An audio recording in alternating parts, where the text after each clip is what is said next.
What's going on, everyone? Today we are going to look at a few different things. One, our Ruby Red is just about ready to list. Look forward to that very soon. Um, it'll be after this video, obviously. But today I want to look at this thing I painted. I just wanted to kind of try out some effect. I just took the three different anodized colors, the red, blue, and purple, and just kind of sprayed them randomly on there. Then I put that glitter coat stuff over top of it with some of the clear coat. I don't know. I was bored. Um, Also, we've got our sticker for the PS3 Deadpool Slim. Now, I do have to do a tiny bit of trimming to this, to the fan tunnel apparently, or to the back of the temperature display itself to get that to sit in there all the way. I've honestly only ever put these in on the water-cooled ones, and obviously there's no fan tunnel with those.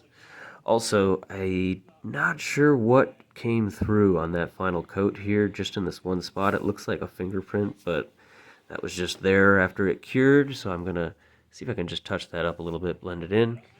And then I'll actually be sending this out to get some custom firmware put on it, load the hard drive up before we actually list it. What else do we got? The RGH3 Jasper with the Sonos speaker and flashed DVD drive. I'm actually going to throw this back into a just whatever regular shell and actually send it into Ghost Systems. That's actually where I got the... No, don't chew on stuff. The JTAG Blades console and the RGH 1.2. So I'm going to see if you can reflash the NAND on here.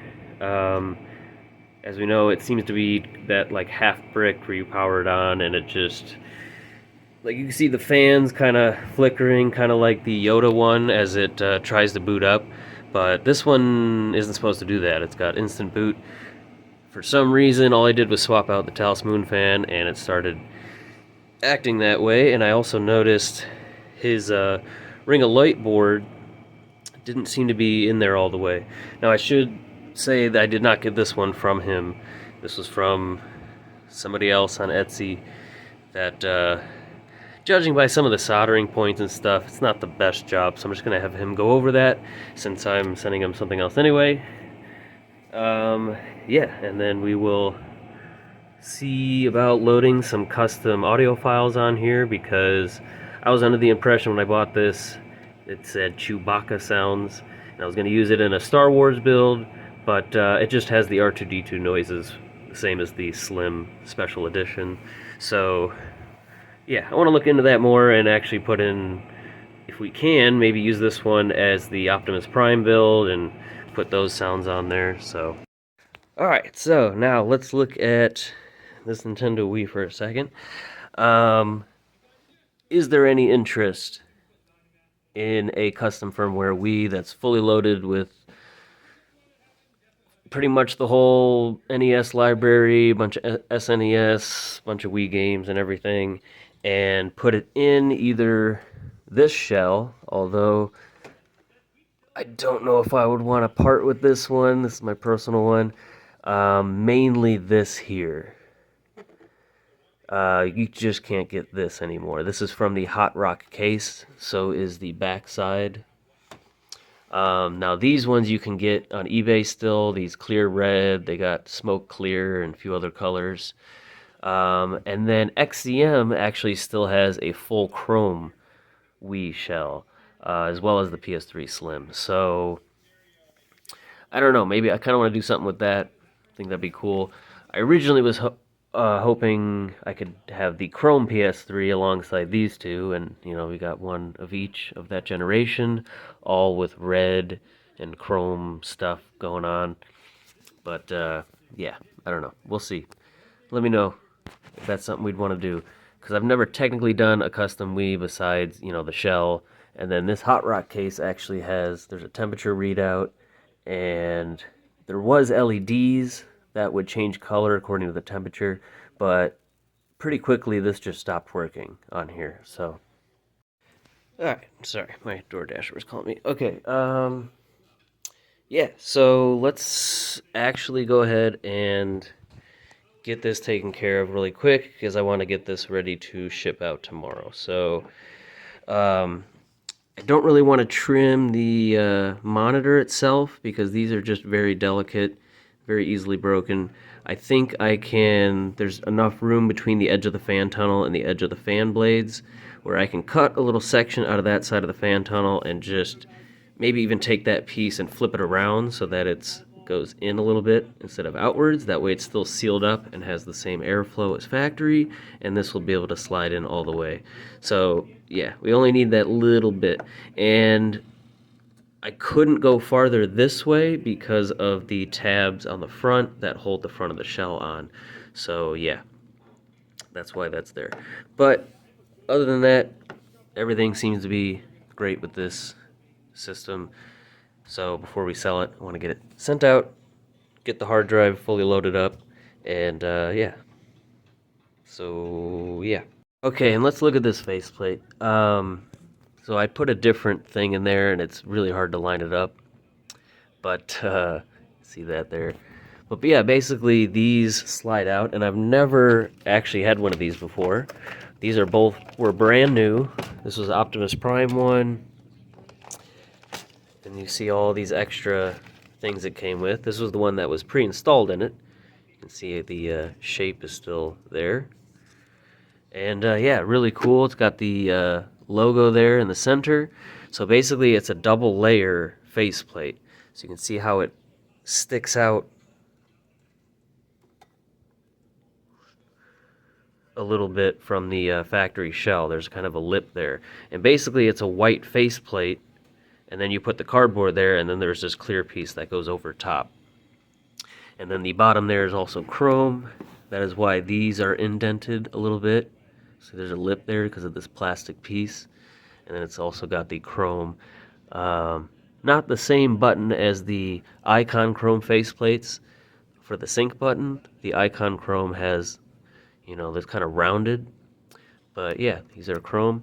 Really cool stuff. So hopefully we can use that one in one of the builds. And then I also have the, it's probably upstairs. This is the Bumblebee one, and pretty much exact same thing. It just comes with different inserts of different characters on there. So there's actually a different Optimus Prime one there. But yeah, we'll look at that build in the future, near future. Alright, so let's take the screws out of this again. And I guess one more thing I do have to do before I actually list it, at least, is glue or get some kind of adhesive to put this rubber foot on. The other three have screws underneath, so it's a different style, and they kind of snap into place, so they're all good. But this one doesn't have a screw, and it just kind of sticks on the bottom, so we'll have to do that. But anyway, let's go ahead and get this out and get it cut before it gets dark, and then we'll put the 360 RGH back in the shell and get that one ready as well. The only thing I really hate about this is having to put that Blu-ray drive back in. But anyway, let's go ahead and trim this. Okay, should be plenty of space for that to sit in there now. Got that cut out, and basically I'm just going to get a little flat piece of probably the plexiglass or acrylic stuff and just put it across here. So if it's going to be flat, it won't have a curve. We'll still have this little kind of cavity here for the temperature display to sit in, and we won't compromise the airflow. So, all right, let's put all this back together. All right, we are back together. I think we're finally at that point. It's time to use the best tool in the shop.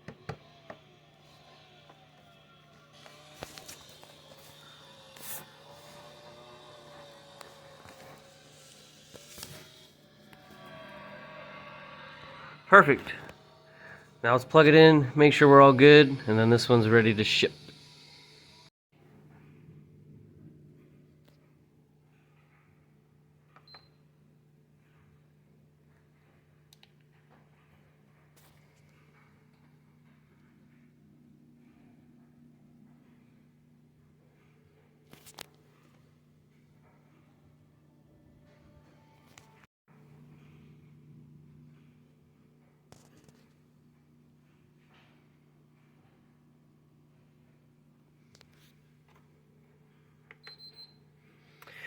Alright, there we go. It's all good to go. Now, let's go ahead and put that RGH back into a shell real quick. Alright, so this was our Jasper RGH3. It's got a flashed DVD drive, Sonos speaker installed, and it had like Aurora Instant Boot and stuff like that. But this is the one that just kind of started flashing and didn't actually boot up. Like you'd turn it on, all the lights would turn on, fans would turn on, but seems as though something needs to be reflashed there. So since I'm sending some stuff to someone, we're gonna ship this out as well. Just have them reflash the NAND, especially since I don't even have a PC that's put together right now, so and a lot of stuff packed away. So I'm gonna have these both sent out, and then we can strictly focus on our ruby red and our two other water-cooled builds that we have set aside. That's kind of the point of me trying to finish these. I just have too many consoles apart at once, and then it takes forever to get some stuff done. So once these are taken care of, we've got all the space. Well, not really. I got to clean everything up. And then we can go ahead and I probably want to take the PS3 apart first because that one had a leak, and although I dabbed most of it up, I did set it aside, so I still need to fully take it apart and make sure everything gets cleaned up off there.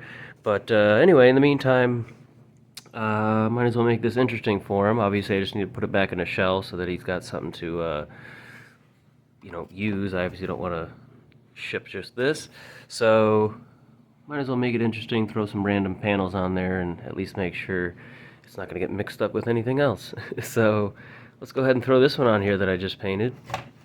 I need to grab an eject button.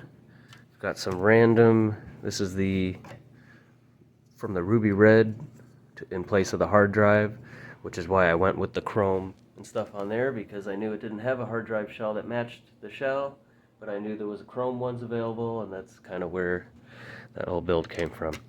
Got a black one here, we've got a red bottom one, and we'll pick out a faceplate at random. Alright, got this side panel on. Threw the one from the Vader build on there for now. So I'll probably be working on that one while this is gone, but won't need that side panel for a while. Got the ruby red top piece.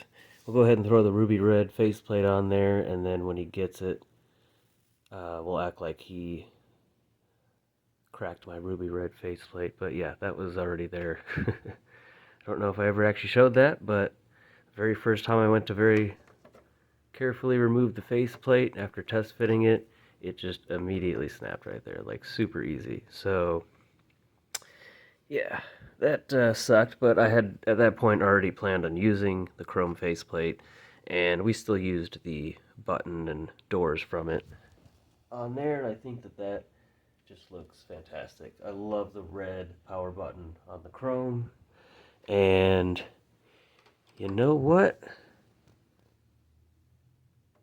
The black on red actually looks freaking sweet. But yeah, I'll send that to him, and I'll go, what do you mean it's cracked? What? So anyway, that's pretty much ready to go. This one's ready to go. Ruby red is ready to go. And in the meantime, I actually need some more power supplies. I haven't been paying attention to how many I have, but I literally have one left, and it's the 200 watt needed for the ruby red. So I need to get some more of those before I get this one back at least and start working on other ones. But anyway, yeah, look forward to that stuff coming up. And that's all I got today.